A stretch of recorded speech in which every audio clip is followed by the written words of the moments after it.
suite de la tournée du président de la République Ibrahim Boubacar Keïta en 4e région, nous évoquons ce soir de nouvelles étapes de cette visite présidentielle.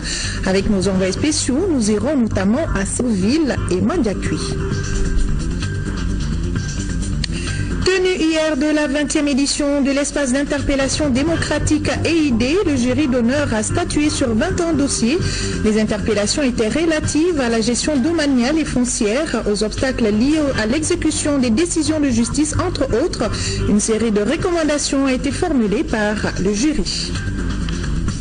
Gros plan sur Hussein Nafo, un jeune malien de la diaspora qui a impressionné plus d'un à la COP21 grâce à sa compétence malgré sa jeunesse.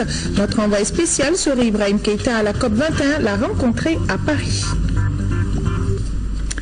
Bonsoir à tous et bienvenue dans la grande édition Sékou, la capitale du Mali, juste le temps de la visite du président de la République Ibrahim Boubacar Keïta. Militaires du Mali, vous aurez les moyens de vos missions. Propos du président de la République cet après-midi au camp Sékou Amadou Tall de Ségou, le chef de l'État qui a visité la garnison et partagé un repas avec les soldats, annonce aussi la réhabilitation du camp et plusieurs autres actions. Un extrait de son intervention recueilli par Ibrahim Traoré. Le début du réveil du camp Amadou Sékou. Le début du réveil, parce que hélas, assis d'où je suis assis, j'ai vu un bâtiment en ruine. Je crois que cela sera du passé dans un délai, Inch'Allah. Nous ne baisserons pas les bras tant que vous, armée du Mali, n'essayez pas dans les conditions les meilleures. Digne de la mission qui est attendue de vous, ardente, rigoureuse, difficile à souhait, mais souvent sans les moyens. Ces moyens, laborieusement, méthodiquement, sans jamais nous fatiguer, nous les réunirons au fur et à mesure.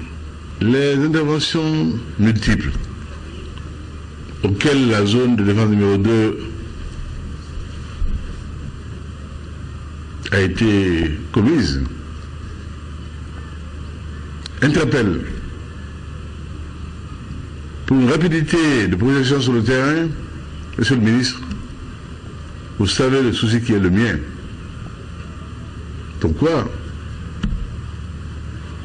dedans RPM ou pas, monsieur le ministre, un hélipad à Ségou n'est pas un luxe. Qui permettra une projection rapide, efficace des hommes sur le terrain en cas de besoin. Évacuation des blessés en cas de besoin. Ce n'est pas un luxe. C'est aujourd'hui une exigence dirimante. Je cite l'hélipad, ce qui veut dire l'acquisition d'hélicoptères. Je sais qu'il y en a en chantier. Je dis ce que je dis là pour vous, et le général Didier m'a entendu aussi. Ah oui. Là, c'est le commandant suprême des forces armées maliennes qui parle. Je veux un hélipad à Ségou. Je veux des hélicoptères de transport de troupes, de projection rapide. Et le reste qui sont en commande, hélas, nous sommes obligés de suivre les délais de fabrication et de mise à disposition. Monsieur le ministre, les recrutements doivent survenir. Ils tardent. Nous avons besoin d'effectifs dans tous les domaines. Je viens de là, Carrefour, stratégique. Quand je suis l'effectif qui est là-bas, mais c'est ridicule. C'est ridicule. Ridicule.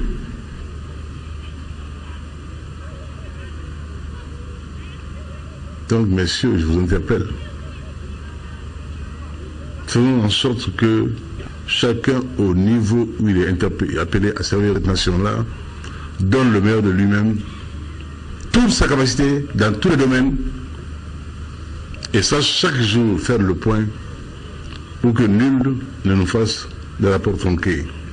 Que je sache à chaque instant où j'en suis, de quelle maîtrise je dispose, de quelle zone je dispose dans cette telle zone pour les besoins qui se feraient pour le salut des populations. Monsieur le ministre, on a fait un effort sur la grille indiciaire, mais on va faire plus encore.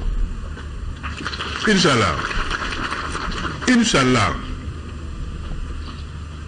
L'armée et ses chefs méritent plus que ceux qu'on leur donne aujourd'hui comme miettes.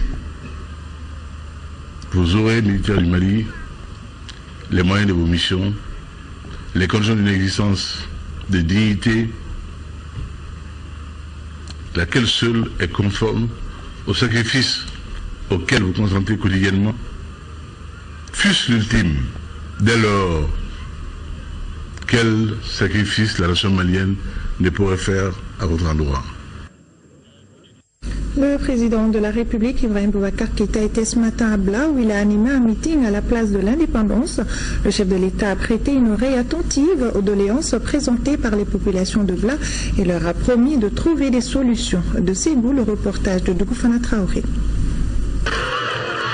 Les populations de Nkala, de Miankala, de Korodougou et de Siendougou ont réservé un accueil de grandes fêtes au président Ibrahim Boubacar Keïta.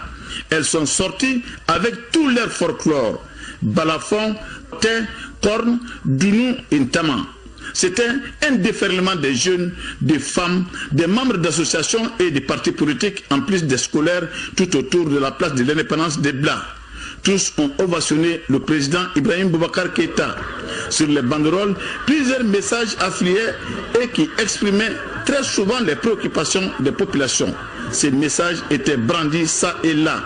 Ibeka, le courant pour Bla, Ibeka, la lumière, Ibeka, la route pour Falo, Ibeka, la solution, Ibeka, Bla n'a pas de terrain de foot pour les jeunes, ni de lieu de loisirs pour les enfants.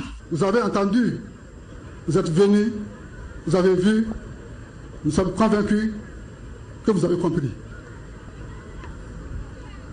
Nous espérons que vous allez bien vouloir donner satisfaction à nos attentes. Aujourd'hui, le cercle de Bla manque d'importantes infrastructures de développement. Nous souhaiterons de tout cœur que l'électrification de la ville de Bla soit une réalité en cette année 2015, car en ce XXe siècle, l'électricité ne doit plus être un luxe pour un cercle comme Bla. Pour le président Ibrahim Boubacar Keïta, Bla lui a fait voir beaucoup de réalités. Non, ce qu'on a Bla. Dans la mairie là, il y a un cas d'outil la main.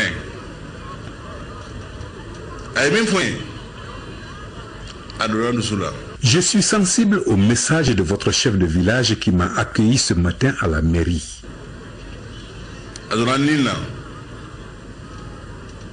Parce que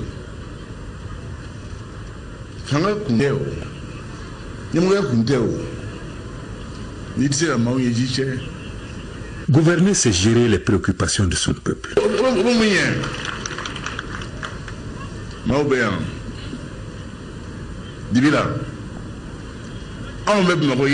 Je déplore que vous soyez dans l'obscurité, tandis que nous autres sommes bien éclairés à Bamako.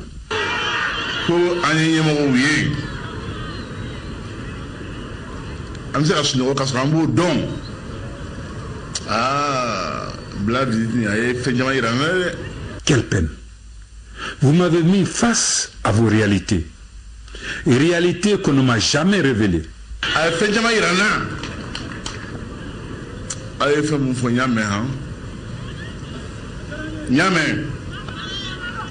Inch'Allah,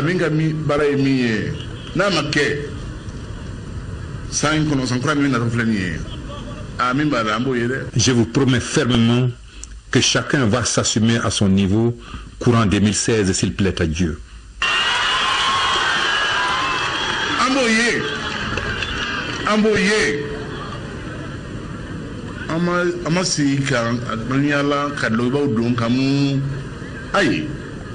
Asila Audeye, Wallahi Mafa Benina.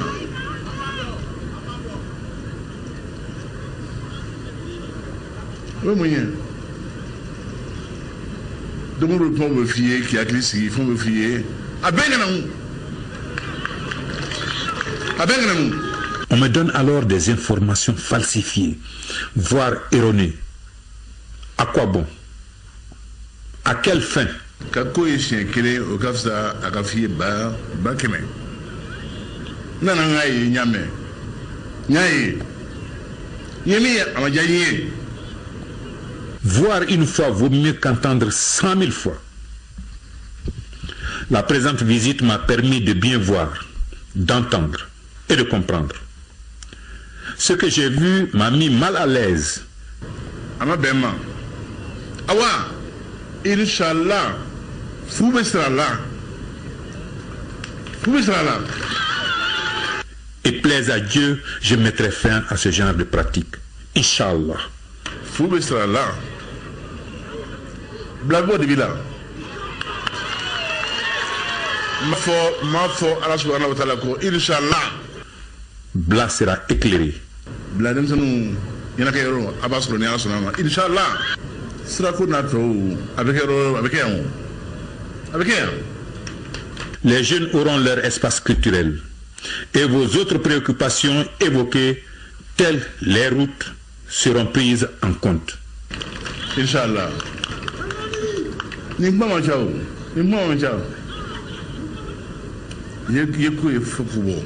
Auparavant, Ibrahim Boubacar Keïta avait rencontré les notabilités de Bla à Mairie. Ici, Bla s'est réjoui de cette visite du président Ibrahim Boubacar Keïta, car, dira le porte-parole des notables Issa Tangara, au-delà du président de la République, Ibrahim Boubacar Keïta est un des leurs. Sa maman de Tona, à quelques kilomètres de Bla, sur l'axe Ségou-Bla. À noter que ces anagards dans le sac de Ségou s'est fortement mobilisé à chaque passage du cortège présidentiel. Mobilisation exceptionnelle à Mandiakoui ce jeudi 10 décembre. Les ressortissants de cette localité se sont joints à ceux sur place pour donner un éclat particulier à la visite présidentielle chez eux. Envoyés spéciaux sur Ibrahima Keïta, Brahima Koulibaly et Adama Kamara.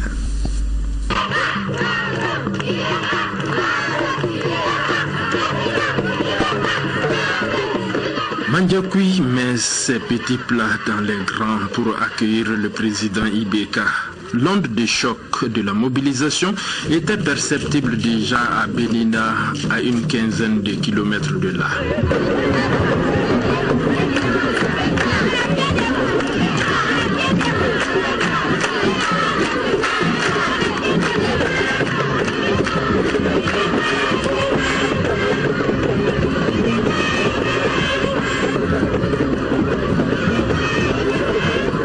Et revoilà président de la République à Mandiakoui.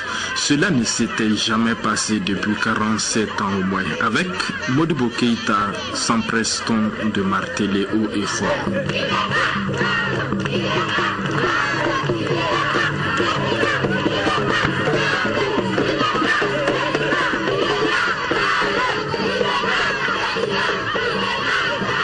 Aujourd'hui, jeudi 10 décembre 2015, est une date historique pour la commune de Mandiakoui qui l'inscrit en lettres d'or dans ses annales administratives. Située au sud du cercle de Tomia, à quelques encablures du Faso, la localité se trouve coupée du monde pendant 3 mois de l'année. Aujourd'hui, les 28 villages de Mandiakoui et leurs 24 000 habitants se voient à la lisière de l'archaïsme et porter la camisole de force des citoyens de seconde zone.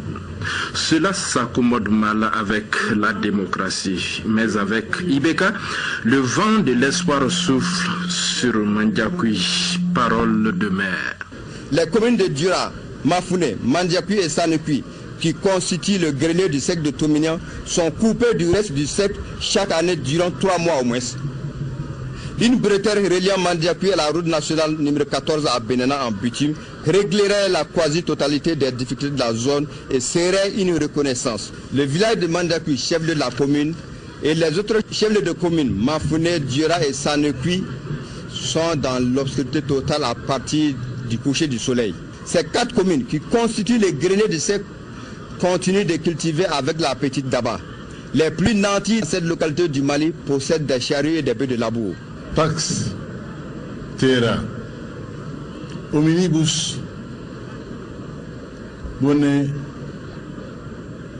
Volontatis. Paix sur terre aux hommes de bonne volonté. Aujourd'hui, à Mandiakoui, avec derrière moi cette belle cathédrale, due à la foi ardente d'un homme qui fut mon ami, le père Gaspérine.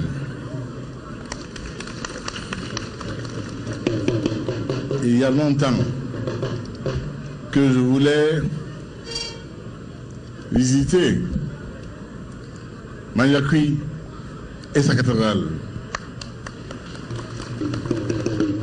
C'est un bel acte de foi dressé ici devant nous. Mandiakoui, belle terre de tolérance, de foi ardente, est un modèle à préserver.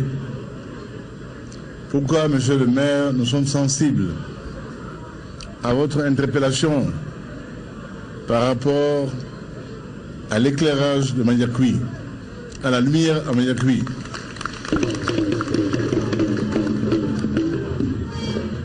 Et, Inch'Allah, Mandiakoui aura la lumière. Violente. Et nous avons devoir, ici comme ailleurs, sur l'ensemble national, nous avons devoir de protection de nos concitoyens, ceux de Mandiakoui en particulier.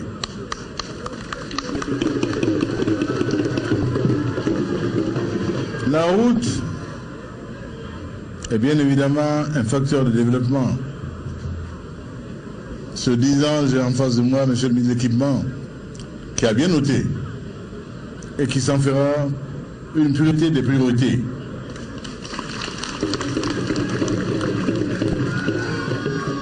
Inch'Allah, je reviendrai à Mandiakoui par une belle route bitumée. L'accueil qui m'a réservé ici se passe de tout commentaire.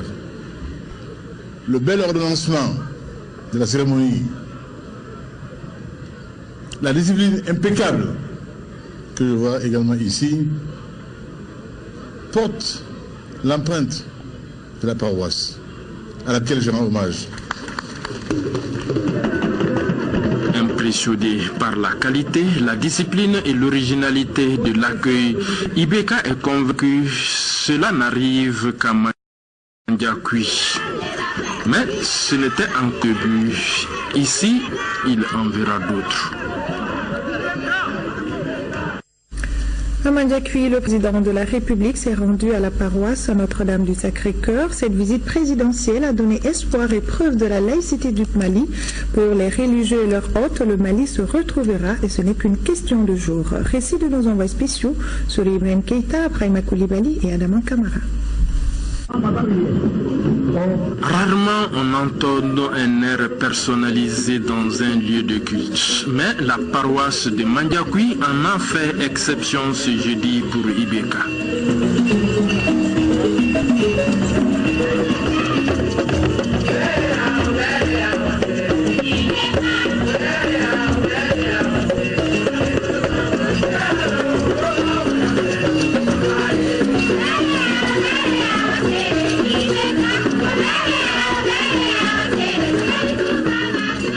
Fondée en 1922, la paroisse Notre-Dame du Sacré-Cœur de Mandiakoui compte 34 communautés chrétiennes, 16 000 fidèles baptisés, une bâtisse de 3 000 places, de 55 mètres de long, 18 de large, 30 de haut, architecture éclectique à clocher type médiéval. Toutes choses ayant justifié la décision effective du gouvernement d'inscrire l'édifice au rang de patrimoine culturel national. Avec l'arrivée du président de la République, l'affluent de bonheur des religieux devient du coup un fleuve. Monsieur le Président, nous vous disons merci parce que votre gouvernement a accepté d'inscrire et classer l'église Notre-Dame du Sacré-Cœur de Mandiakoui au rang de patrimoine culturel national. Et avant que nous n'ayons eu le temps de vous exprimer notre reconnaissance, vous venez la visiter, saluer le Boitou et la communauté chrétienne. Quelle marque de considération pour la foi chrétienne et pour la foi en général. En ce lieu baigné de la lumière divine, que d'émotions. Vous avez remercié pour l'érection en patrimoine national, mais nous visons plus haut. Il ne serait pas prétentieux ou d'ambition démesurée de rechercher l'érection de la cathédrale de Mandiakoui en patrimoine mondial. C'est là, je crois, un dû à l'histoire. L'histoire des peuples, de la rencontre des peuples et des civilisations. Un brillant témoignage. Tout respire ici la paix. La lumière. Elle rentre de partout.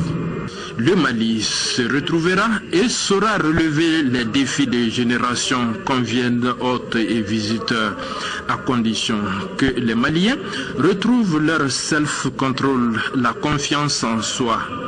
Ibeka en garantit la stratégie et le religieux l'accompagnement.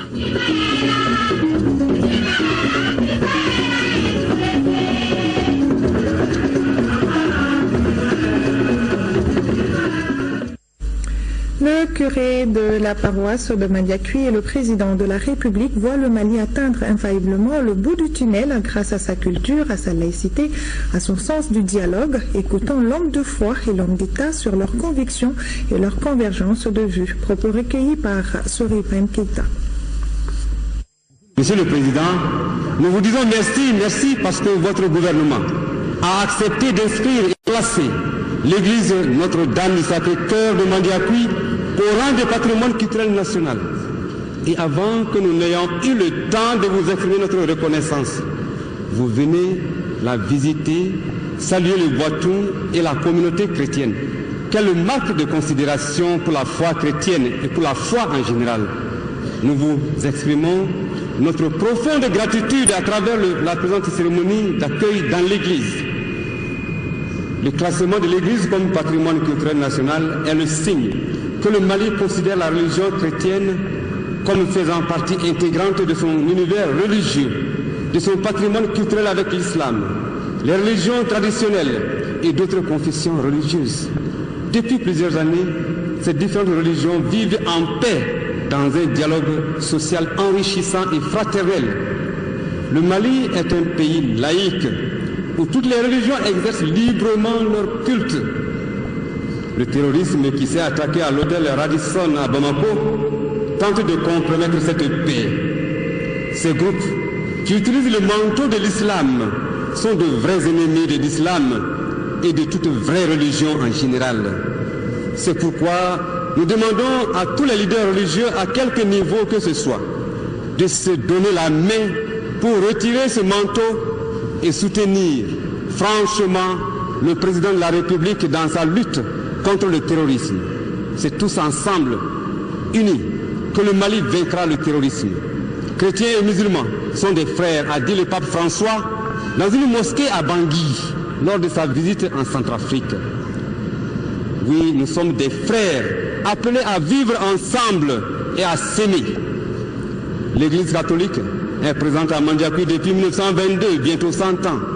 Le message annoncé à ce jour est la bonne nouvelle de Jésus-Christ, la paix de Dieu sur terre, comme vous l'avez dit.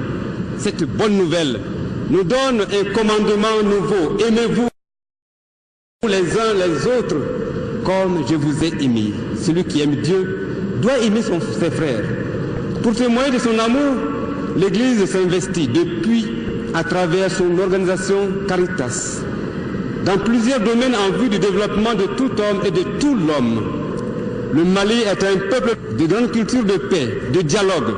Si nous retrouvons la confiance en nous-mêmes, nous pourrons relever les défis de la réconciliation, de la paix et du développement qui se posent à notre pays aujourd'hui. Excellences, Monsieur le Président, nous vous assurons de notre soutien dans la mise en œuvre de l'accord pour la paix et la réconciliation au Mali, issu du processus d'Alger, par notre engagement à sensibiliser nos fidèles et l'ensemble de la population de notre localité au pardon, car il n'y a pas de véritable réconciliation sans vérité et pardon, et pas de développement sans paix. Excellences, Monsieur le Président, nous vous disons, pour terminer, merci. Que Dieu Tout-Puissant vous bénisse, vous protège et vous accorde la santé pour construire un Mali nouveau et émergent. Vous avez remercié pour l'érection en patrimoine national, mais nous visons plus haut. Il ne serait pas prétentieux ou d'ambition démesurée de rechercher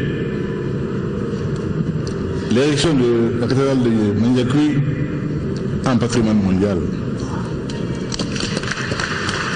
C'est là, je crois, un dû à l'histoire. L'histoire des peuples, de la rencontre des peuples et des civilisations. Un brillant témoignage. Tout respire ici la paix, la lumière. Elle rentre de partout. Nul coin ou recoin n'est hors de sa portée. On m'a accueilli à Tomiyam par le luxe mais à l'est. J'ai répondu, nous sommes entre latéralistes. J'ai dit Sigilum, Sigilum, Dakayensis, Universitatis. Ici, je suis compris. J'aurais pu le dire en réalité ici. Et vous l'avez dit, notre pays est un pays qui s'honore d'être un pays de convivialité, voire communion religieuse, de vivre ensemble, harmonieux, intelligent, dans une belle tolérance dont j'ai pu constater l'effectivité étant chef du gouvernement de ce pays, lorsque les crises survenant, chaque fois autour de nous, du président et de nous-mêmes, 3 hommes étaient là. Mon père, feu El Hadj Omar Ly, mon père, Luc Senghore, mon oncle Kassoum Keïta. Un bonheur absolu. C'est ça le Mali. Pourquoi, au risque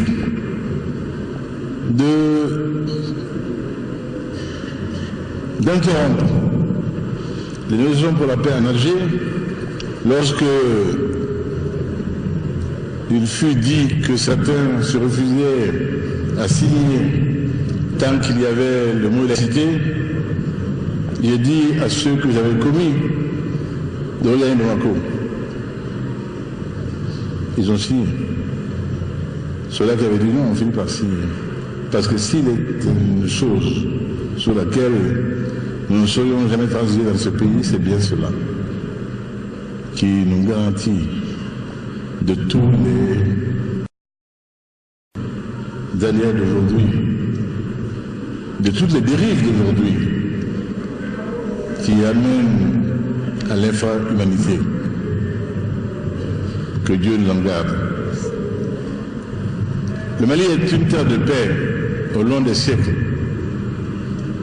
Je le dis, je l'ai toujours dit, répété, nous n'avons rien connu en ce pays d'exclusion au motif de la race ou de la religion. Non. Venir avec ce prétexte, ce motif, est un leurre. Et la suite l'a bien prouvé. Nulle part il n'est dit dans le Coran, le Saint-Coran, dans les hadiths, qu'un musulman est autorisé à tuer son prochain gratuitement, à envoyer dans les églises des jeunes en dessous de 10 ans, porteurs de bombes, pour tuer son prochain. Il n'est dit nulle part dans les textes sacrés musulmans qu'un musulman peut se lever, aller porter atteinte au bien laborieusement construit par son autre.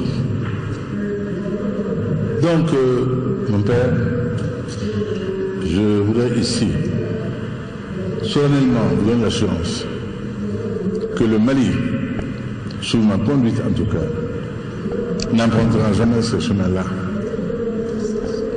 Ce n'est pas son intérêt, ce n'est pas l'intérêt de son peuple. Tout son peuple n'aspire qu'à l'unité, qu'au vivre ensemble, éprouvé par les siècles. Et quel meilleur témoignage que ma présence ici aujourd'hui, en cette belle cathédrale que beaucoup nous envieraient et qui m'est tardé de connaître et de visiter. On se croirait ailleurs, tant on nous a appris à croire que ce qui était beau et grand n'était pas notre. Si, en terre africaine du Mali, il y a cette merveille-là, cette belle cathédrale qu'on trouve à Mandiakoui.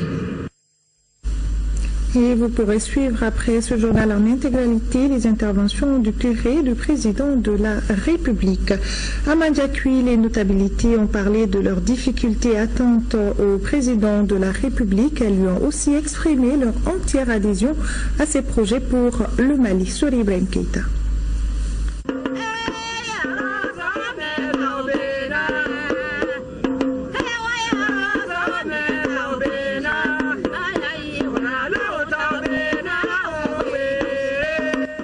Intronisation ou agora. Les notabilités de Mandiakoui ont réservé bien des surprises à l'institution qui était devenue pour elle un serpent de mer. Comme on est devenu Saint Thomas aujourd'hui, on voit et croit.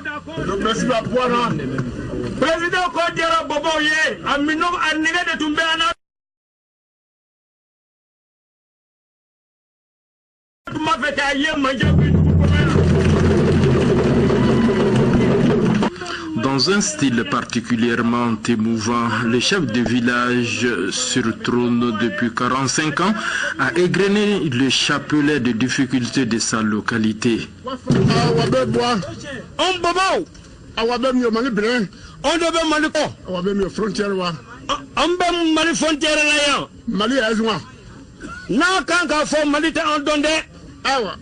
O Mali yongwa damasina atu wa besima ye Mali beka chema chelage aye bobo bla Burkina ye zara bi papa mosi bunfe atla obana bi ibeka be oban keta ati oban awe ede yanga yiri bae arabe wa nu iso ede yamba musokoro bae arabe wa be bwana nyinina am bobo ba fe kasimi fe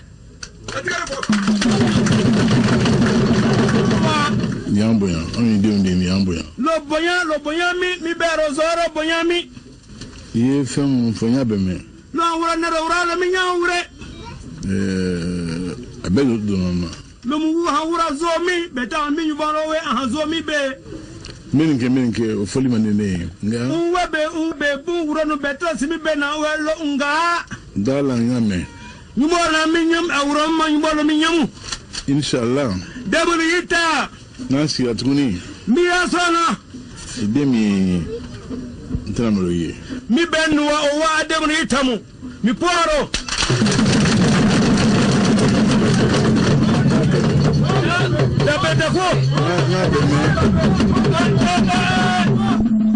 Nyabe famu. Minyamu wure mi famu mu wure. Inshallah. Adebulita. Inshallah. Adebulita. Inshallah. Adebulita. D'accord. Lo d'accord.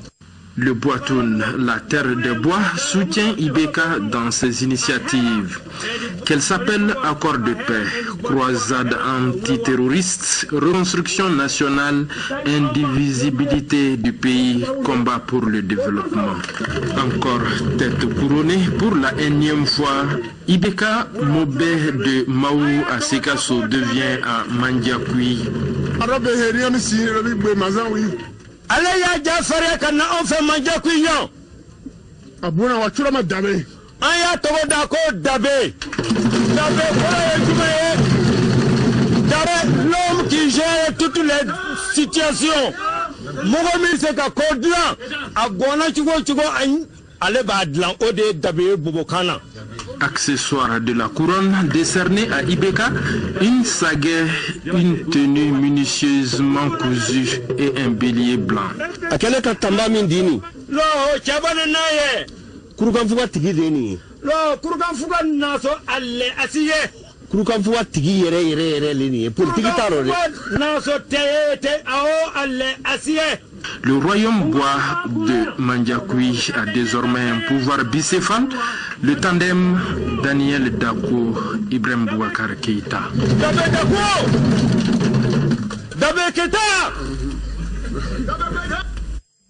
Il s'agit du président de la République, Ibrahim Boubacar Keïta, était ce jeudi à 100 où il a procédé à la pose de la première pierre du centre d'autopromotion des femmes de sang.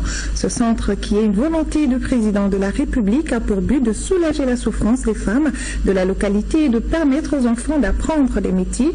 Ce centre, dont les travaux vont durer 6 mois, va coûter un peu plus de 200 millions de francs CFA. On en parle avec Dougoufana Traoré. Ce centre d'autopromotion des femmes qui sortira des terres dans 6 mois va coûter à l'État bien un peu plus de 200 millions de francs CFA. Il comprend plusieurs ateliers d'apprentissage et de transformation de produits locaux, d'où la joie du maire de Sang. La population de Sang n'est pas surprise que vous ayez pris un peu de votre précieux temps pour les rendre visite. Nous vous saluons, Excellence. Un président qui n'est pas loin de sa population, elle m'a chargé de vous dire sa fierté et sa reconnaissance. Elle suit avec attention et soutient toutes vos actions que vous menez quotidiennement en faveur du rendement de notre pays. Dans le concert des nations, la signature de l'accord pour la paix et la réconciliation au Mali, issu du processus d'Alger auquel nous adhérons et que nous soutenons à 100%, pour lequel nous vous disons merci. Pour le ministre de la promotion de la femme, de l'enfant et de la famille, la construction des centres d'autopromotion des femmes se situe dans la dynamique de la promotion de la femme et de l'amélioration des conditions de vie des populations prônées dans le projet de société du président de la République, Ibrahim Boubacar Keïta. Les centres d'autopromotion des femmes sont des outils d'autonomisation de la femme et de développement local. Je vais citer entre autres le fait de susciter et de soutenir les initiatives publiques ou collectives de promotion économique, sociale et culturelle des femmes en milieu rural et en milieu urbain également. D'assurer un service de garde d'enfants pour les usagers du centre afin qu'elles vaguent à d'autres occupations. De promouvoir l'utilisation de nouvelles technologies pour les femmes et les enfants et de favoriser les échanges d'idées et d'expériences entre les groupes cibles, d'encourager et de valoriser les productions agricoles, pastorales et artisanales des femmes. La promotion de la femme n'est pas un luxe, mais plutôt un droit, a lancé le président Ibrahim Boubacar Keïta. Le président de la République a déclaré que c'est un devoir pour lui de diminuer la tâche pénible des femmes, surtout rurales, à chaque fois qu'il en a les moyens.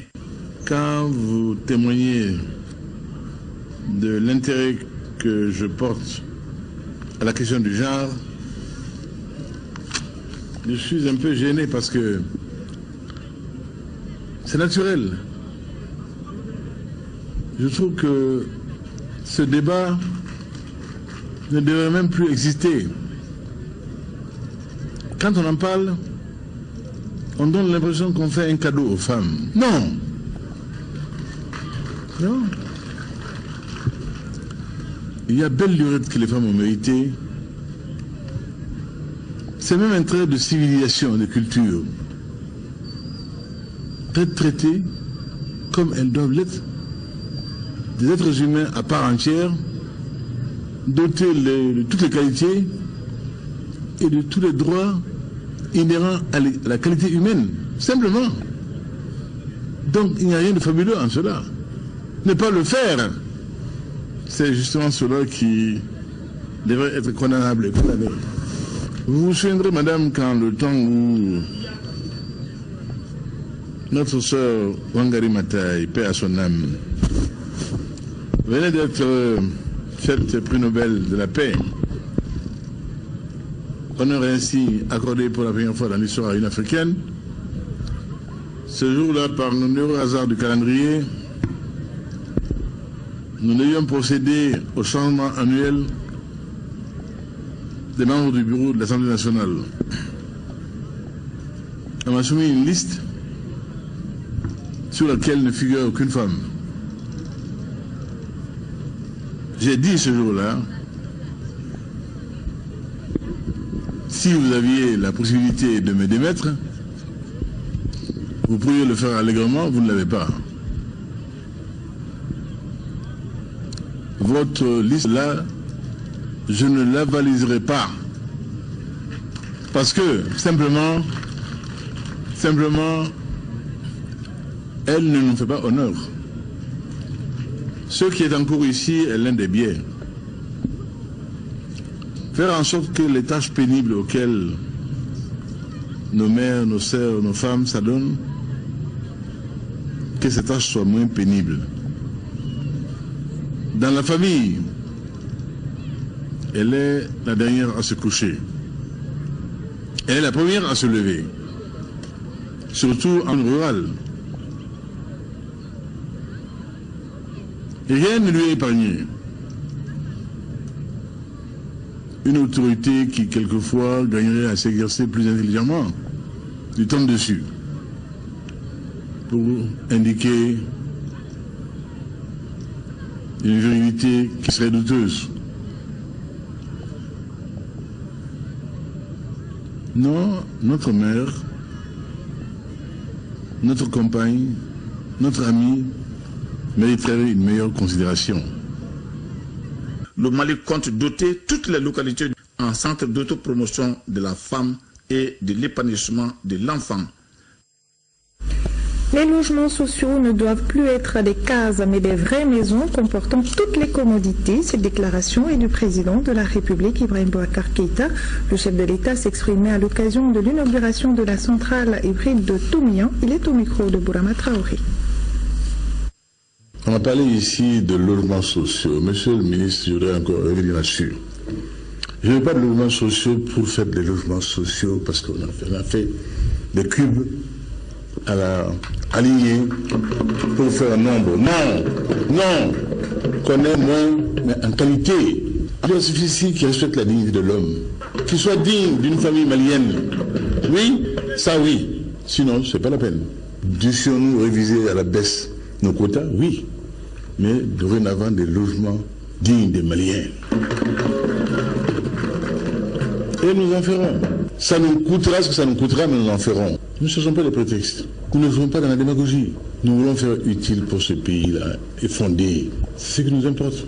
Ce n'est pas la gloriole d'un moment qui vit l'espace d'un matin comme la rose. Nous voulons du durable, du soutenable, de ceux qui confortent aujourd'hui et demain et toujours. Le président de la République, Ibrahim Boubacar Keïta, dans son périple de Toumian et son rencontré les notables de ces localités. Les sages ont fait des bénédictions pour le peuple malien et son président, c'était en présence de Amaïgere Ogovara Dolo.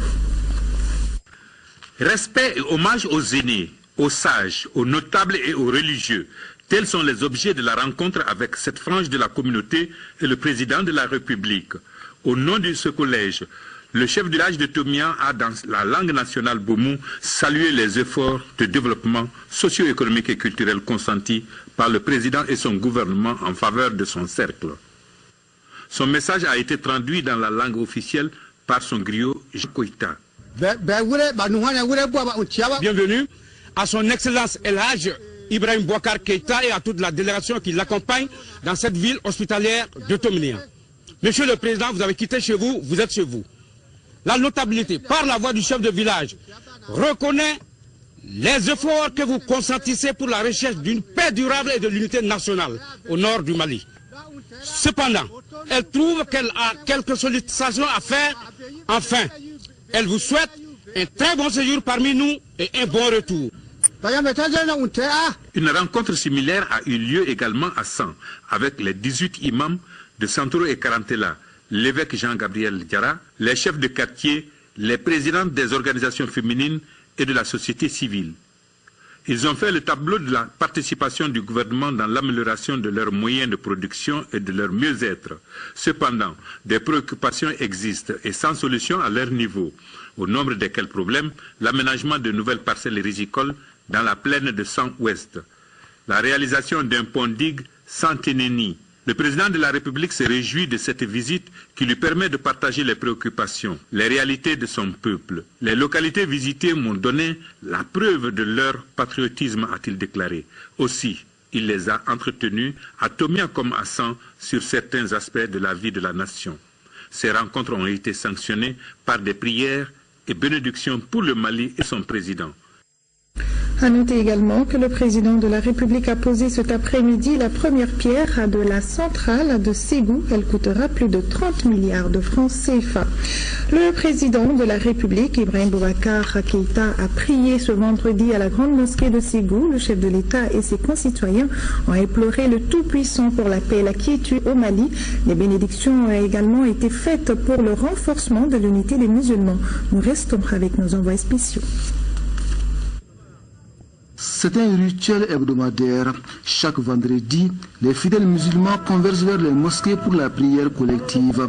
À l'image de la grande mosquée de Ségou, parmi les fidèles du jour, le président de la République Ibrahim Boubacar Keïta, le chef de l'État comme ses concitoyens ségouviens, vient accomplir ses obligations religieuses.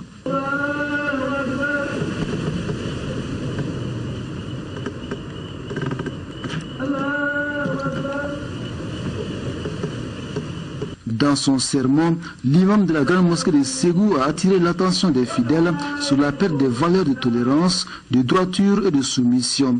Des valeurs qui constituent pourtant les règles de base de l'islam. À la fin de la prière, des bénédictions ont été faites pour la paix, la sécurité et la réconciliation au Mali.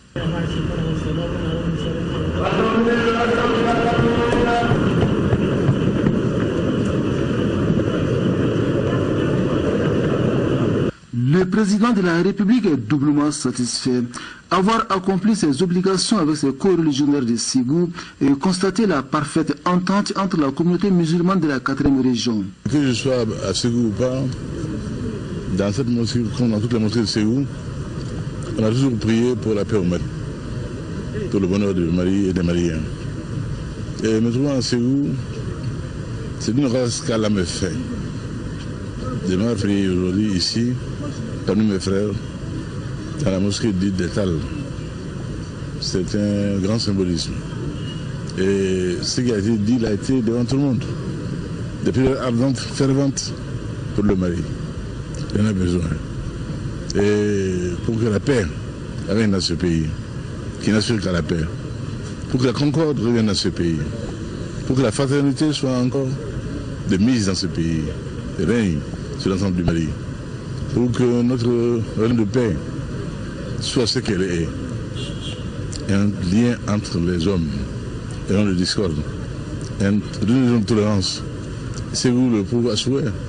J'ai dit qu'à Ségou ici, vous avez le Soukala, où habite la famille Tal, vous avez juste en face ce qu'on appelle Perla ici à Ségou. Et les familles vivent ensemble, se respectent, se côtoient quotidiennement, s'acceptent mutuellement, se combat la guerre, pas de haine, amitié, amour. C'est ça que Ségou donne comme exemple au Mali et je suis heureux que mes frères ici, Imam Djiré, Bassédou et tous les autres m'aient fait le bonheur de me convier à la prière ici aujourd'hui à Ségou. Une préoccupation taraude les esprits des musulmans de Ségou, celle de la réhabilitation de la grande mosquée. Une doléance soumise volontiers au chef de l'État qui semble prendre bonne note. À suivre après ce journal, un magazine en bas maintenant sur les étapes de Tomian, San et Mandiakui de la tournée du président de la République, Ibrahim Boubacar Keïta. Et ce message de félicitations du président de la République, chef de l'État, à son Excellence, M. Michel Kafando, président de la transition du Burkina Faso. La commémoration le 11 décembre de la fête nationale de votre... Merci le bonheur de me convier à la prière ici aujourd'hui à Ségou. Une préoccupation taraude les esprits des musulmans de Ségou, celle de la réhabilitation de la grande mosquée. Une doléance soumise volontiers au chef de l'État qui semble prendre bonne note. À suivre après ce journal, un magazine en bas maintenant sur les étapes de Tomian, San et Mandiakui de la tournée du président de la République, Ibrahim Boubacar Keïta. Et ce message de félicitations du président de la République, chef de l'État, à son Excellence, M. Michel Kafando, président de la transition du Burkina Faso. La commémoration le 11 décembre de la fête nationale de votre pays m'offre l'heureuse occasion de vous adresser ainsi qu'au peuple frère de Burkina Faso, au nom du peuple du Mali et à mon nom propre, mes très vives et chaleureuses félicitations en cette heureuse circonstance et au moment même où votre pays vient de s'engager résolument dans la voie de la stabilité politique et institutionnelle pour la tenue d'élections libres et transparentes. Je voudrais vous réaffirmer ma ferme détermination à œuvrer de concert avec vous au raffermissement des excellentes relations d'amitié et de coopération séculaire existant si heureusement entre nos deux pays, tout en saluant les efforts que vous déployez en faveur de la paix et de la stabilité dans notre sous-région et sur le continent. Je forme des vœux sincères pour votre bonheur personnel et pour la prospérité croissante du peuple frère de Burkina Faso. Je vous prie d'agréer, Excellence, Monsieur le Président et chers frères, l'assurance de ma très haute considération, signé Ibrahim Boubacar Keïta. Je le disais dans les titres, le jury d'honneur de la 20e édition de l'espace d'interpellation démocratique et idée a statué hier sur 21 dossiers. Les interpellations étaient relatives à la gestion domaniale et foncière, aux obstacles liés à l'exécution des décisions de justice, au retard dans le paiement d'indemnités ou de réparation de préjudices, entre autres. Au terme des travaux, le jury a formulé une série de recommandations. On en sait plus avec Nouroum Sissoko. Cette 20e session de l'EID, espace d'interpellation démocratique, a planché hier sur 21 interpellations pour un total de 206 adressées à la commission préparatoire. Le jury d'honneur, au terme d'une journée d'intenses travaux, a formulé une série de recommandations à l'intention du gouvernement, mais aussi des citoyens. Il a également attiré l'attention des décideurs sur certains dossiers qui reviennent depuis plusieurs années, faute d'avoir trouvé une solution. Le gouvernement marque sa disponibilité à entreprendre toutes les réformes nécessaires à l'amélioration des conditions de vie des populations maliennes, mais en tenant compte des valeurs positives sur lesquelles repose notre nation. On a parlé des questions liées à l'environnement, questions liées au foncier, questions récurrentes, presque obsédantes, des questions liées à la jeunesse, et bien entendu, des questions liées aux femmes et aux enfants, les droits liés au travail. Nous sommes tout à fait conscients que le travail, c'est la meilleure façon d'affirmer la liberté de l'homme. Nous ferons en sorte que tous les droits qui sont liés au travail soient respectés. L'EID demeure un outil de consolidation de l'état de droit et d'amélioration de la gouvernance, selon le Premier ministre. Nous mettons un point d'honneur à faire en sorte que cet espace d'interpellation démocratique soit non pas un tribunal, mais une tribune où les uns et les autres peuvent se parler, partager leurs préoccupations. Les usagers faire part de leurs cris de cœur, de leurs préoccupations et aux gouvernants d'apporter des réponses qu'il faut. Le grand témoin de l'édition 2015 de l'espace d'interpellation démocratique est Laurence Ndadaye. Pour l'épouse de l'ex-président burundais Melchior Ndadaye, l'EID peut contribuer à asseoir la paix et la cohésion sociale. C'est vrai que j'ai fait part de plusieurs éditions de l'EID depuis 1996. Aujourd'hui, après ce qui s'est passé, je pense que l'EID a contribué à retrouver rapidement la paix dans le pays du Mali, parce que le peuple a besoin de la paix. Et l'EID alors avait commencé à éduquer à ce que les personnes parlent. C'est grâce au dialogue que la paix peut se maintenir.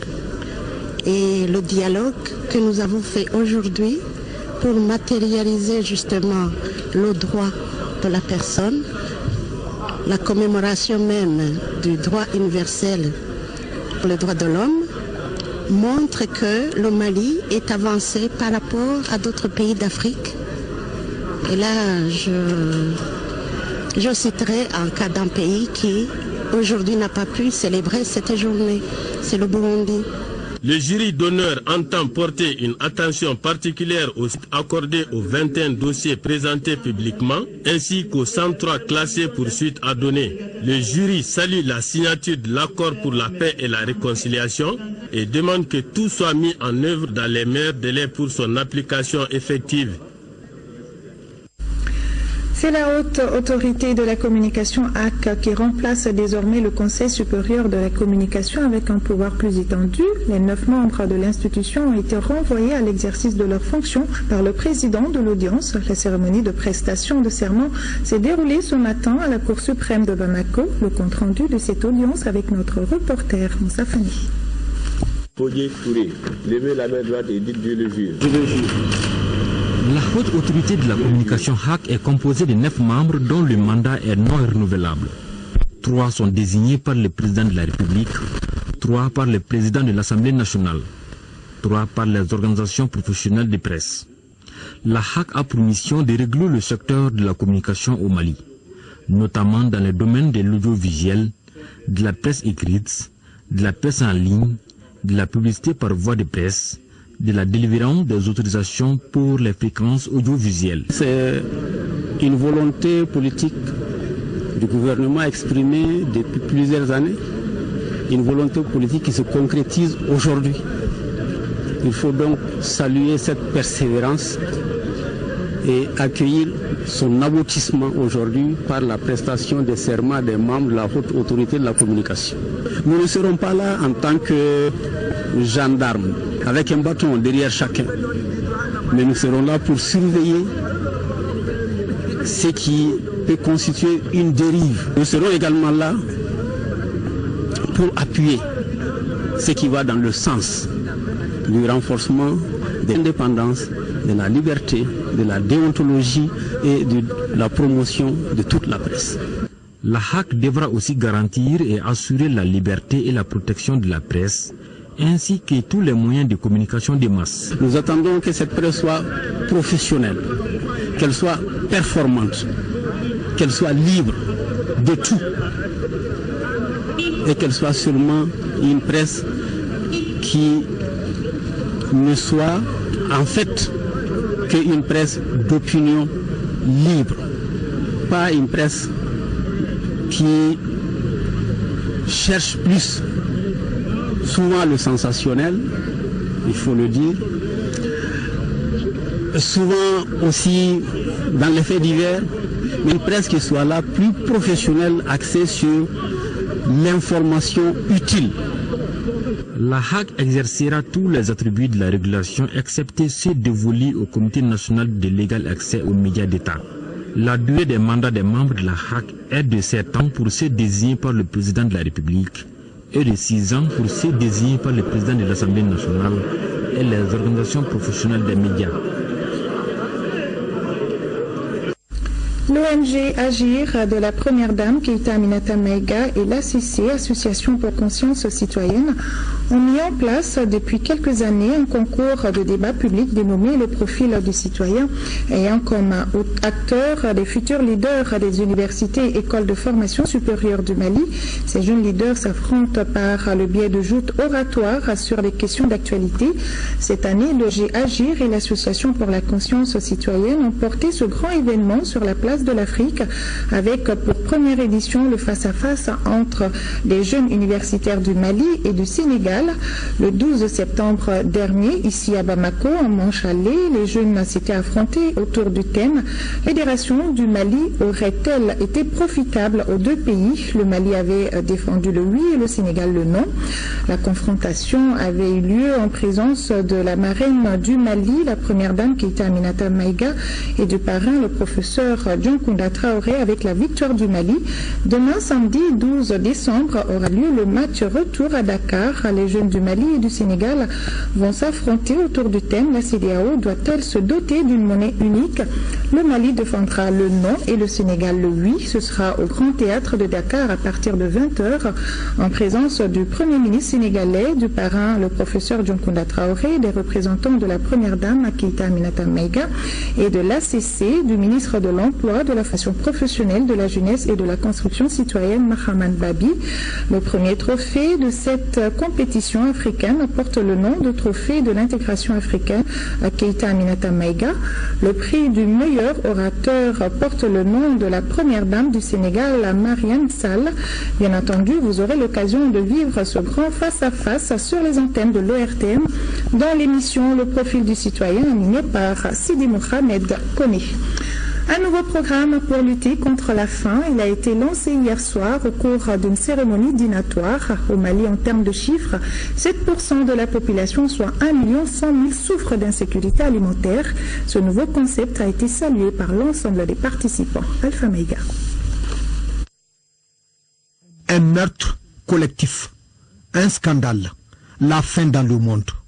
Et tenez-vous bien, toutes les 5 secondes, un enfant de moins de 10 ans meurt tout simplement de faim, selon Jean Ziegler, un spécialiste de la question alimentaire à l'ONU. C'est dire que la faim est un crime contre l'homme.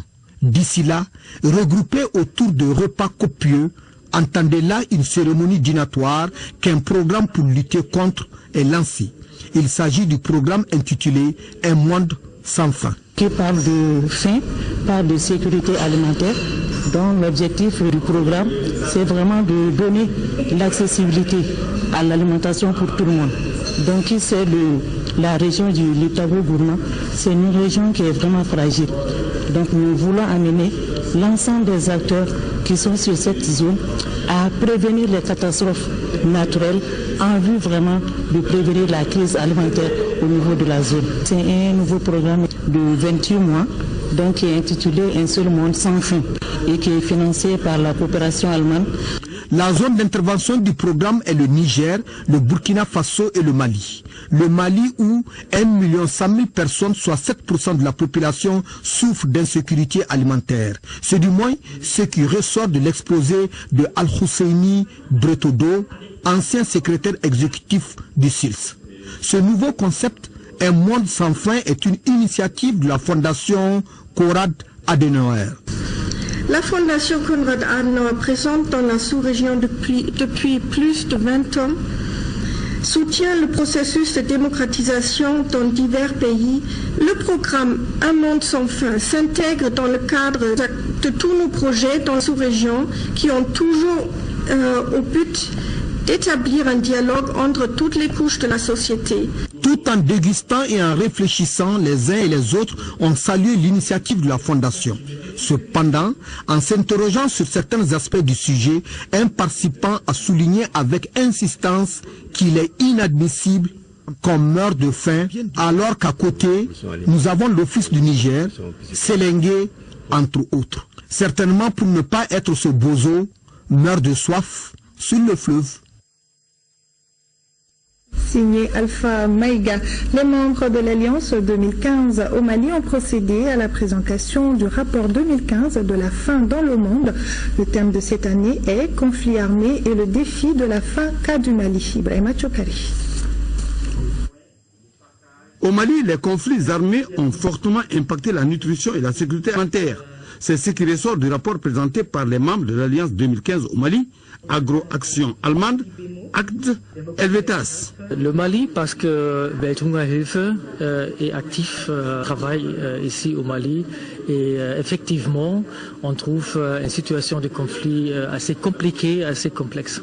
Ces conflits avec leurs corollaires de déplacés, de réfugiés et la destruction des moyens de production, les populations restent vulnérables. L'agriculture, c'est l'accès à la terre. L'agriculture, c'est l'accès aux moyens de production. Et l'agriculture, c'est également la main-d'œuvre. Donc, vous voyez que tous ces facteurs de production peuvent être impactés par l'insécurité. Qui parle de droit à l'alimentation ne peut pas occulter les 3 piliers de la sécurité alimentaire, qui sont la disponibilité, l'accessibilité et l'utilisation. Cette situation de conflit a fortement affecté les femmes, les enfants et détruit les activités génératrices de revenus. On a parlé surtout des enfants, on n'a parlé que des enfants. Mais chaque fois que vous parlez de l'enfant, n'oubliez pas qu'il a une maman qui est à côté et qui s'occupe de lui. Et cette maman, il faut aussi qu'elle mange bien, mais elle est prête à se sacrifier. Quelqu'un a dit que de 3 repas, plusieurs familles ont un seul repas par jour. Et ce seul repas, s'il ne suffit pas pour toute la famille, la maman se sacrifie, elle le donne à son enfant. A noter que 4,1% de la population du Mali, selon le rapport, souffre de sous-alimentation. 38,3% des enfants moins de 5 ans souffrent du retard de croissance. 12% des enfants meurent avant d'atteindre 5 ans. Et ce communiqué, le pôle de médiateurs a rencontré les 2 protagonistes de la crise au sein du football malien le jeudi 10 décembre 2015. L'appel du Comité national olympique et sportif du Mali à l'apaisement et à la responsabilité a été entendu. Au regard des déclarations des 2 parties, le constat fait apparaître qu'un climat de sérénité s'installe. Compte tenu de ces résultats capitalisés par la médiation, le ministre des Sports décide de la réouverture des stades. Le ministre des Sports remercie le peuple malien et le monde sportif national pour sa compréhension. Le chef de l'État en tournée en 4e région a présidé à Ségou la cérémonie d'ouverture des Assises nationales de la jeunesse et de la diaspora, une cérémonie au cours de laquelle Ibrahim Boubacar Keïta a appelé les jeunes compétents de la diaspora à prendre toute leur place dans la gestion de notre pays, le Mali. Justement, nos envoyés spéciaux à la COP21 en ont rencontré un à Paris dont la compétence a impressionné plus d'un, surtout au vu de sa jeunesse. Hussein Nafo, devant de la caméra de nos reporters Souleymane Keïta et Aliou Touré. Il a l'allure d'un étudiant, l'énergie de sa jeunesse, la rigueur d'un horloger. À 35 ans, Hussein Alpha Nafo dit Séni n'a pas que la tête bien faite et bien pleine. Il est aussi un jeune de la diaspora chanceux. Il fait partie de ces Maliens coqueluches des médias à l'international pour leur implication dans la gestion du monde, mais superbement méconnus des leurs. C'est vrai, nul n'est prophète chez soi, surtout quand ce prophète est souvent absent de chez lui et travaille loin des projecteurs des médias. Je pense qu'il y a énormément de Maliens et de Maliennes à l'international ou ailleurs qui travaillent pour le continent, qui travaillent pour le Mali en faisant simplement leur travail. Donc moi je fais partie de ces milliers de Maliens-là. Je suis négociateur. Mon travail c'est de négocier. Donc je passe mon temps à négocier et la négociation se passe dans une salle quelque part. Aujourd'hui c'est à Paris, demain c'est à Marrakech, après-demain c'est à New York. Donc moi je fais tout simplement mon travail dans une salle à l'ombre. Pourtant, c'est lui le désormais président élu du groupe des experts négociateurs des 54 États africains. Le déjà négociateur du Mali, porte-parole des 54 pays africains pour le climat. Expert à l'Agence de l'environnement et du développement durable au Mali, Il est l'une des chevilles ouvrières des groupes G77 et Chine, promoteur d'un cabinet d'intelligence et d'ingénierie économique. Il n'était cependant pas destiné à la gestion des questions environnementales. Moi, j'ai plutôt une formation dans la finance, dans l'ingénierie en finance, donc ce n'est pas, je ne suis pas peut-être de l'environnement, mais je suis arrivé à l'environnement parce que justement les questions de financement, bien sûr, touchent l'ensemble des domaines. L'environnement, plus que tout autre domaine, a besoin de mobiliser non seulement un niveau de financement conséquent, mais a besoin de mobiliser une panoplie d'instruments financiers pour pouvoir gérer les besoins. Donc moi, je suis arrivé un peu par ce biais-là, à un moment où la fameuse finance carbone était à la mode. Ça avait suscité énormément d'intérêt de beaucoup de pays en développement, dont le Mali. Donc le Mali s'intéressait au début des années 2009, avant d'aller à la grande COP de Copenhague, justement à un fonds carbone. Et c'est un peu comme ça que moi je suis arrivé à l'environnement, en réfléchissant avec d'autres sur la possibilité d'avoir un fonds carbone au Mali. Monsieur Nafo voit son destin intimement lié à celui de son pays, de son continent. Les projets pour les deux prochaines années a commencé dès le 1er janvier d'ailleurs. C'est une présidence malienne réussie de la présidence du groupe des négociateurs africains. Et il faut savoir que dès le 1er janvier, en même temps que nous prenons la présidence du groupe des négociateurs africains, le chef de l'État fera partie du comité des chefs d'État africains sur le changement climatique. Donc il y a, si vous voulez, mon destin propre sera lié, comme c'est le cas, mais encore plus, si je peux m'exprimer ainsi, à partir du 1er janvier, à celui de mon pays et à celui du continent, sur une question quand même, qui est une question fondamentale pour le développement du continent.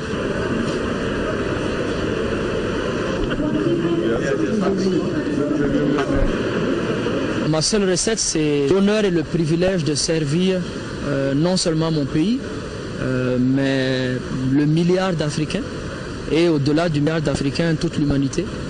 La question du changement climatique n'est pas une question simplement environnementale, c'est une question de développement tout, et c'est une question que si on n'y prenait pas garde, un dérèglement climatique qui continuerait menace la survie de l'humanité elle-même. Donc pour moi, en tant qu'humain, en tant que musulman, je pense que c'est un honneur, c'est un privilège de servir mon pays et le continent à ce niveau de responsabilité.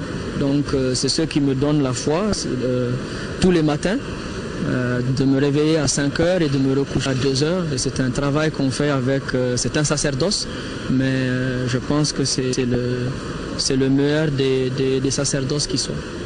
Avec une petite dose d'humilité en plus, il n'y a pas de doute, le jeune Nafo a certainement de beaux jours devant lui, pourvu que Dieu lui prête longue vie. Bonne chance Houssen Nafo. En rencontrant les Maliens de Philadelphie hier soir dans le cadre de sa tournée américaine, le ministre des Maliens de l'Extérieur a invité nos compatriotes à se faire enrôler dans le cadre du RAVEC. D'autres sujets ont été abordés lors de ce déplacement du ministre Silla, qui était fort attendu et qui aura permis d'apporter un certain nombre d'éclairages. La synthèse des échanges avec Salif Sanogo. Communément appelée Fana, Philadelphie est la seconde ville malienne des États-Unis. Sur place, vivent des milliers de nos compatriotes. Malgré les milliers de kilomètres qui les séparent du pays, ils n'en demeurent pas moins attachés. Et pour cette seconde visite des ministres en charge de leur dossier, les échanges auront été intenses et fructueux à la fois. Des logements sociaux au transfert de fonds, de la problématique des passeports au RAVEC, les questions n'ont pas manqué. Justement, par rapport à la carte Nina, le ministre Silla a insisté sur son importance, surtout dans l'optique de l'avènement du passeport biométrique. Nous avons recommandé pour qu'il soit inscrit dans le passeport biométrique le numéro de la carte Nina. Donc si vous n'êtes pas recensé, vous n'allez plus jamais obtenir un passeport malien. Ça, c'est un. Deuxièmement, si vous n'êtes pas recensé, vous n'avez pas à faire avec, vous ne pourrez pas voter. Je crois avoir bien compris que l'ambassadeur, malgré que le gouvernement n'a pas envoyé de fonds, l'ambassadeur a levé lui-même des missions à ses frères pour pouvoir aller recenser les gens.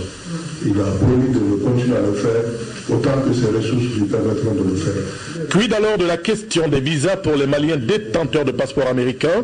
Abdourahmane Sylla s'est voulu on ne peut plus clair là-dessus. Aucun visa n'est délivré désormais à l'aéroport de À Philadelphie, le ministre Sylla aura constaté la soif d'information de nos compatriotes, des Maliens de la diaspora qui entendent jouer leur partition dans l'œuvre de développement national, mais qui souhaitent un contact plus fréquent avec les pouvoirs publics.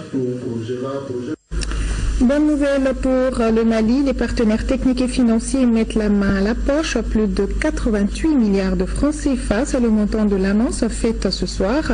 C'est à la faveur de la 9e édition de la revue budgétaire conjointe dont les travaux se sont déroulés au Grand Hôtel. Face à face, le gouvernement de la République et les partenaires techniques et financiers. Nous y reviendrons avec Alpha Maïga. Formé une soixantaine de jeunes diplômés de la faculté des sciences juridiques et politiques dans le domaine judiciaire afin d'apporter le changement au Mali par l'accès à la justice pour tous. C'est l'ambition d'un nouveau programme qui vient d'être lancé au Mali. Son nom, c'est le projet Justice, Prévention, Réconciliation. Le reportage Abdraman Maïga avec la voix de Mohamed Oldemamouni. Justice, Prévention et Réconciliation JPREC est un projet de 5 ans initié dans le cadre d'un partenariat entre les avocats maliens et un consortium canadien de 3 organisations non gouvernementales de défense des droits de l'homme.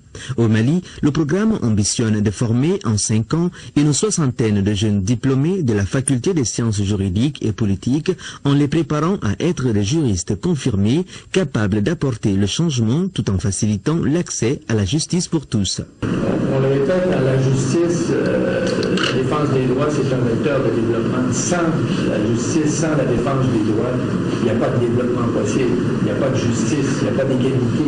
Alors, c'est important qu'on puisse comprendre que la recherche de la justice, c'est aussi la voie qui nous mène au développement, qui nous mène à la sécurité. Pour cette première promotion, ils sont 12 diplômés de la faculté des sciences juridiques et politiques à prendre part à la formation.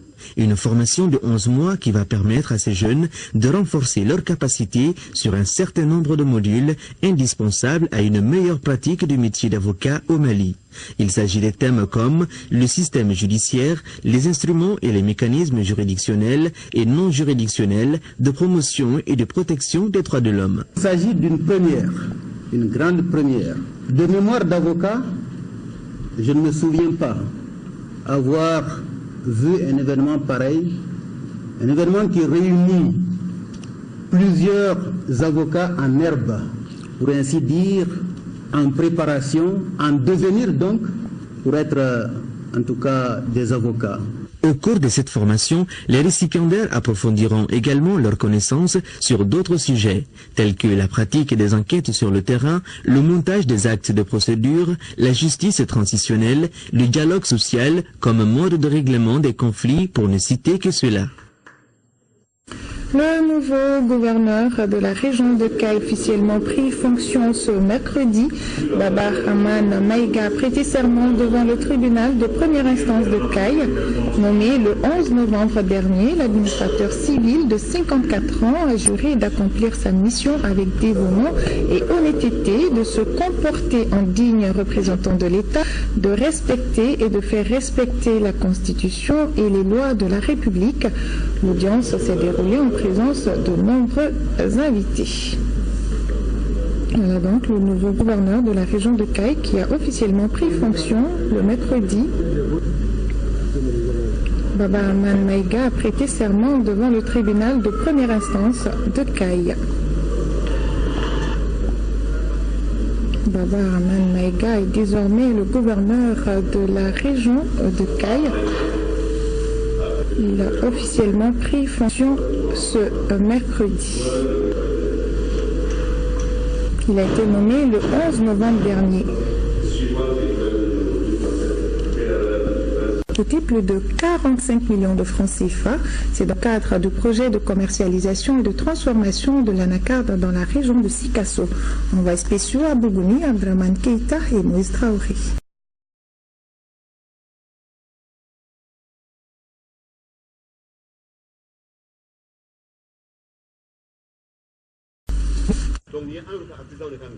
Neuf artisans de 3 cercles de la région de Sikasso ont été formés à la fabrication du matériel de transformation de l'anacarda.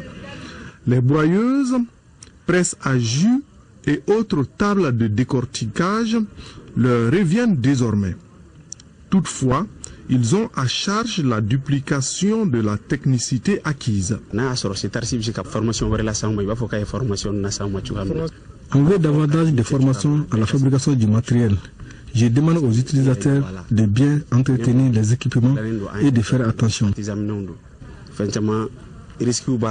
8 coopératives sont gratifiées de mototricycles pour l'acheminement de leurs récoltes dans les magasins construits grâce à la collaboration de Traxa, organe d'exécution, et le partenaire financier espagnol. Au niveau des 21 communes, le projet a fait des investissements remarquables, surtout dans la construction des magasins, de bureaux de l'union des sièges. Cette filière anacarde vient aujourd'hui en deuxième position après la filière coton. Au cours d'un trimestre, les secs de Bougouni, Kolondiaba et Yanfouila produisent 30 000 tonnes d'anacarde. Plus de 99% de noix brutes sont exportées. Il y a un plan de durabilité qui va continuer après le projet CETARS. Le plan a été fait conjointement par la Direction nationale de l'agriculture, le projet CETARS et nous-mêmes, la coopération espagnole. Plus de 200 millions sont investis pour la construction d'une usine à Kolondiaba. La transformation à grande échelle doit démarrer avant la campagne 2016. La localité de Bankoumana a abrité la 5e édition du festival multiculturel dénommé Festiban. Le thème de la manifestation était regroupement des différentes cultures au Mali. Ainsi, les artistes de différents horizons ont produit un spectacle à la dimension de la diversité culturelle malienne. Envoyés spéciaux, Moussa Kamara, Sidiki Balo et Cheikh Omar Sangari. Visite de la base nautique et prestations d'artistes ont été les temps forts de la 5e édition du festival multiculturel de Bankoumana. L'objectif visé par les organisateurs est de contribuer au développement socio-économique de ces carrefours situés au cœur du Mandé. Pour la première fois, les célèbres masques Dogon se sont produits sur les planches de cette rencontre culturelle. Quand on parle Mandé, on parle le pays Dogon. Les Mandés et les pays Dogon, c'est les deux frères. Les Dogon et les Mandés, c'est les deux frères. Donc quand il y a un événement culturel mandin sans inviter les Dogons, ça veut dire que tu n'as pas organisé une activité culturelle 100% mandingue.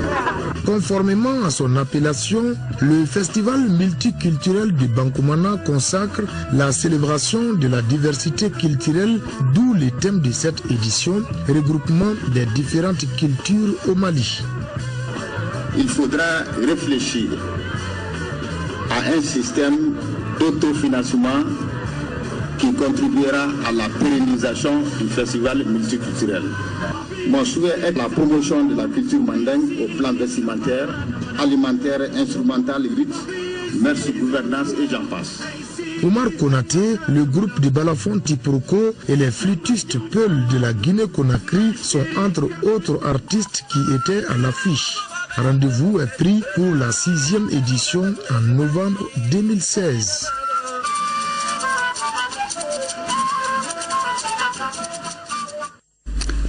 Page noire de cette édition, vous le savez certainement, Kandjoura Koulibaly nous a quittés le mardi soir. Il était à la fois acteur et le meilleur costumier de l'histoire du cinéma au Mali.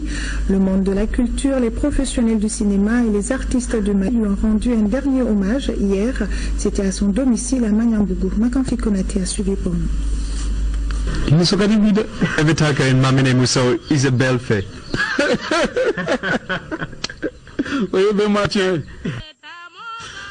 Acteur, il était très peu comme costumier, il fit la fierté du 7e art au Mali, en Afrique et dans le monde. De la genèse de Cheikh Oumar Sissoko à Yeredombougou, en passant par Sia, le rêve du python, dans Monzon et les rois de Ségou, le maître a laissé sa touche partout. Sa disparition laisse un trou béant dans la production cinématographique du Mali. C'est pas le Mali seulement, au Mali, au Sénégal, au Burkina Faso, Kandjoura est connu à travers le monde. C'est un grand costumier. Donc il a apporté sa contribution à tous les films qui ont été produits au Mali. Le Mali connaît l'une de ses plus grandes pertes au niveau de la culture. Pas seulement au niveau du cinéma, mais c'est l'une des pertes les plus incommensurables qui puissent être. Je lui ai parlé de mon projet, il a immédiatement adhéré au projet parce qu'il dit que c'est à nous de connaître notre culture. Donc il me dit, Bouakar, tu ne pourras pas me payer, mais je vais t'aider. Et on a fait Trongelé comme ça, on a fait le roi des Ségou comme ça, je ne l'ai pas payé. De l'Institut national des arts où il fit ses études secondaires avant d'y enseigner la teinture de Bogolan, à la planche des grandes réalisations cinématographiques avec un passage remarqué dans les balles de costumes traditionnels de l'ORTM, Kandjoura aura été exemplaire. Quand tu parles du mot modestie, on dit Kandjoura. Kandjoura, je ne l'ai jamais vu fâché. Kandjoura, je ne l'ai jamais vu insulter. Kandjoura, je ne l'ai jamais vu se disputer avec quelqu'un sur le plateau. Kandjoura lui-même, c'est la postérité. Il incarnait la postérité. Moi, j'avais surnommé Kandjoura les 3 P. Les 3 P, c'est la première personne du pluriel. Kandjoura ne disait jamais je, il disait toujours nous. Durant sa sobre mais courte et riche vie, Kandjoura n'avait qu'un seul amour auquel il a tout donné sans rien en attendre. C'est une perte énorme. Kandjoura s'est sacrifié pour le Mali.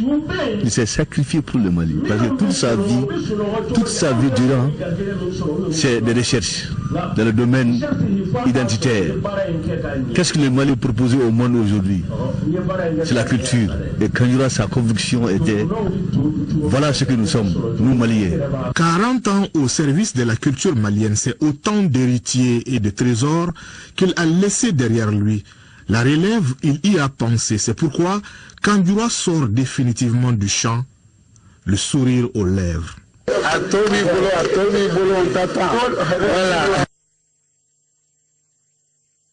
Que la terre lui soit légère. Amen. Et c'est la fin de cette édition. Merci à vous de l'avoir suivi.